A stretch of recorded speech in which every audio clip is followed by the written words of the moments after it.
Hello दोस्तों, चलिए आज के लेक्चर में हम समझने वाले हैं। अगर आपने किसी काम का टेंडर फिलअप किया हो तो वो टेंडर ओपन होने का प्रोसीजर क्या रहता है, वो टेंडर ओपन होने से पहले उसकी स्क्रूटिनी कैसे की जाती है, उसमें कंपैरेटिव स्टेटमेंट बनाया जाता है, वो कैसे बनाया जाता है, ये सब डिटेल में देखेंगे आज के लेक्चर में। वो भी बैठ के आराम से अपने अपने घर, और आपके साथ रहेंगे आपके अपने अविनाश सर।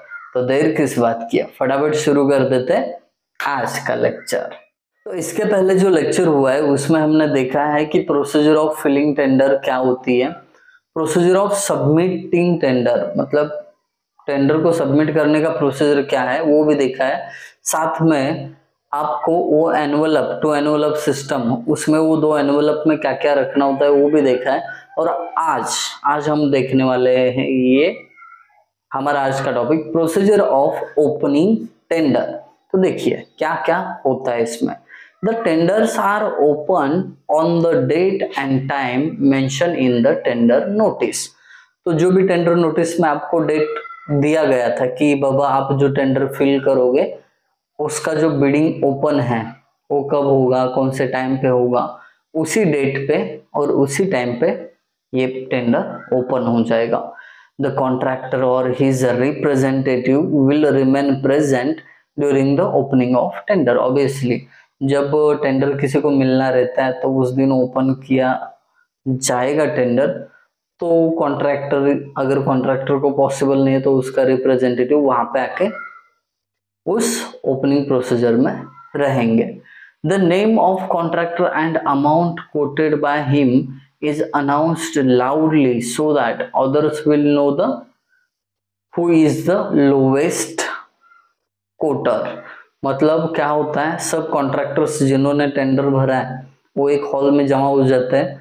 फिर उसके बाद डिपार्टमेंट लाउडली अनाउंस करता है कि कौन से कॉन्ट्रैक्टर ने कितने अमाउंट पे वो कॉन्ट्रैक्ट कोट किया था।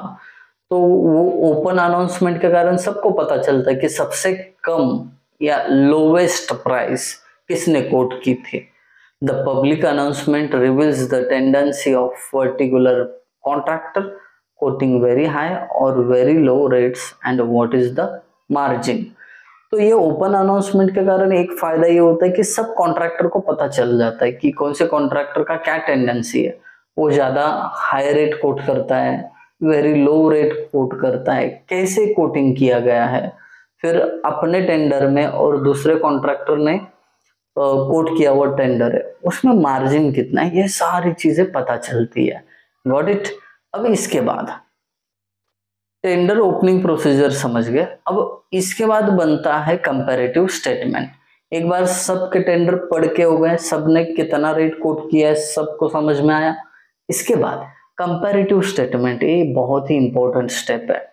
ये क्या करता है, shows the comparative rates quoted by contractors. तो कॉन्ट्रैक्टर के कंपैरेटिव स्टेटमेंट में कंपैरिजन रहता है कि कौन से कॉन्ट्रैक्टर ने कितना रेट कोट किया है। After opening the tender on the same day entries like name of firm, rates and total amount required for the works are entered. अब टेंडर जैसे ही ओपन होता है तो कंपैरेटिव स्टेटमेंट बनाते समय वो फर्म का नाम डाला जाएगा, ठीक है। फिर उसके बाद उसने रेट कितना कोट किया है वो लिखा जाएगा, और आखिरी कॉलम में टोटल अमाउंट कितनी जा रही है वो लिखा जाएगा। तो ऐसे सेम सीक्वेंस में सबके नाम, उनका रेट, फिर उसके बाद टोटल अमाउंट, ये सब जमा किया जाएगा। The rate quoted in all the valid tenders are entered in a form known as comparative statement।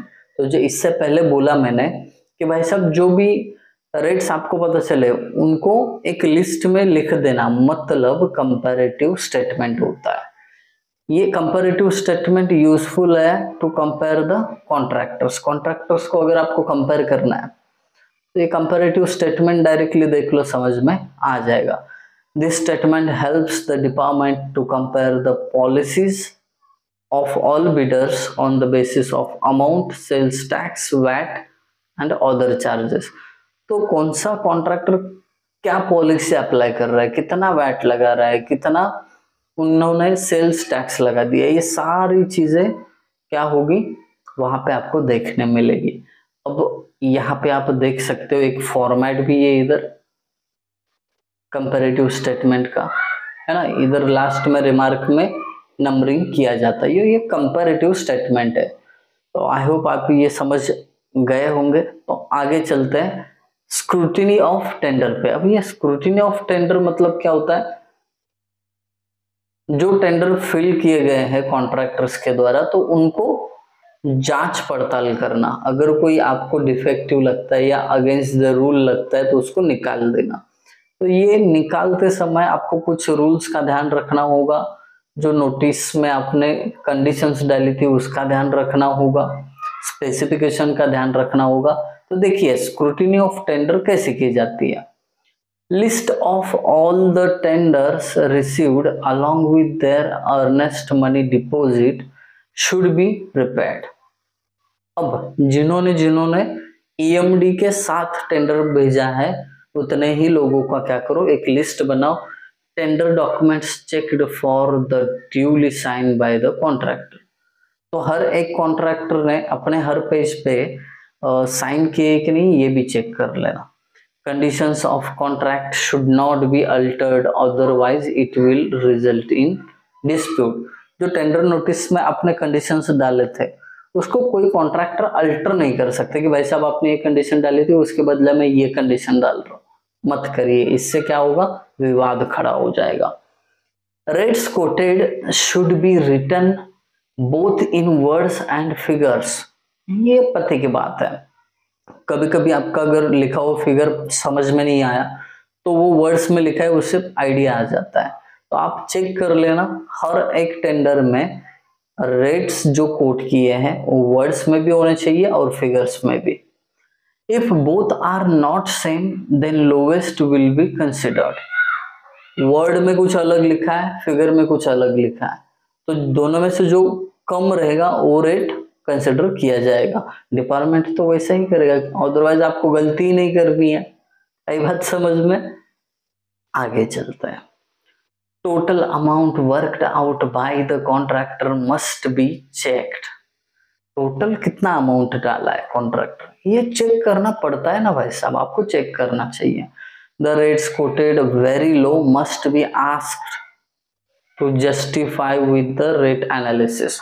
कोई कोई कॉन्ट्रैक्टर चालाक होता है, देखो बोलता है कि सबसे लोवेस्ट तो सिलेक्ट होगा, तो वो इतने रेट लो डालता है कि उसको ही मिल जाए कॉन्ट्रैक्ट, बहुत रेट लो डालता है। तो उस समय डिपार्टमेंट कह सकते हैं कि भाई साहब आपने इतने लो रेट कोट किए तो हमें जस्टिफिकेशन चाहिए कि ये कैसे पॉसिबल है, आप कैसे काम करोगे। तो वो रेट एनालिसिस बना के हमें दे दीजिए कि कितना मटेरियल लगता है और उसमें कैसे मटेरियल बचा कि इतना कम पैसे में कैसे करके दे रहे हो। ये जस्टिफिकेशन डिपार्टमेंट मांगता है।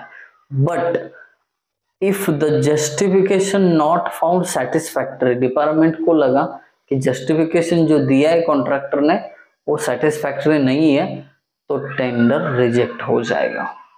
ये बात अच्छे से दिमाग में डाल दो। The lowest contract must be accepted depending upon the reputation of contractor and other condition fulfillment। Obviously जो lowest price कोट करेगा उसको तो आपको सिलेक्ट करना ही है, बट उसके साथ साथ उस कॉन्ट्रैक्टर की रेपुटेशन क्या है मार्केट में, कोई घपला तो करके नहीं आया है, ये सब चीजें चेक करो। दूसरी चीज आपकी कंडीशंस क्या है वो काम कंप्लीट करवाने में, वो तो फुलफिल हो रही है ना, ये सब देखने के बाद लोवेस्ट प्राइस वाला सिलेक्ट कर लो। After the throughout scrutiny of tender the comparative statement is prepared and respective contractors sign taken. ठीक है, तो सब कुछ स्क्रूटिनी करने के बाद कंपैरेटिव स्टेटमेंट बनाया जाता है और वो कंपैरेटिव स्टेटमेंट के आगे हर एक फर्म के आगे उस कॉन्ट्रैक्टर का साइन या उसका रिप्रेजेंटेटिव रहेगा तो उसका साइन, ये सबका साइन लिया जाता है, फिर वो कंपैरेटिव स्टेटमेंट पूरा हो जाता है। अदरवाइज कल कोई कॉन्ट्रैक्टर बोल सकते कि भाई सब मैं वहां पे था ही नहीं, ऐसा कुछ हुआ ही नहीं था, तो ये कोई कह ना सके, इसके लिए उनका साइन लिया जाता है कंपैरेटिव स्टेटमेंट में कि आपके सामने ये सब रेट्स हमने अनाउंस किए हैं ये ऐसे ऐसे रेट है, उनके कंपैरिजन में आपका रेट इतना है, आप साइन करो। आई बात समझ में? तो ये ऐसे स्क्रूटिनी ऑफ टेंडर किया जाता है और फाइनली जो लोवेस्ट है उसको टेंडर अवार्ड किया जाता है। अब ये अवार्ड करने के बाद थोड़ा सा आगे का भी बता देता हूं मैं आपको, कि पता चलता है लोवेस्ट वाले को टेंडर मिल गया है। अब टेंडर मिल गया है इसका मतलब सब कुछ हुआ, ऐसा नहीं है। वो एक्सेप्टेंस लेटर जो है डिपार्टमेंट उस कॉन्ट्रैक्टर को भेजेगा, तो 7 दिन के अंदर अंदर उस डिपार्टमेंट में जाके कॉन्ट्रैक्टर को मिलना पड़ेगा कि भाई सब ओके, मुझे मंजूर है, हम कुछ एग्रीमेंट्स जो है साइन करना है वो कर लेंगे। और ये एग्रीमेंट साइन होने के बाद फिर निकलता है वर्क ऑर्डर। तो डिपार्टमेंट वर्क ऑर्डर निकाल के उस कॉन्ट्रैक्टर के नाम का बोलता है कि 15 दिन के अंदर अंदर काम शुरू कर दो, अदरवाइज 15 दिन के बाद लेट हो गया तो पेनल्टी वगैरह लगता है। तो ये सारी चीजें मैंने आपको आज के लेक्चर में जो समझाई, आई होप आप सब समझ गए होंगे। अगर समझ गए हैं तो जरूर कमेंट करना, लाइक करना और दोस्तों के साथ शेयर करना। Thank you guys for watching video. Thank you so much.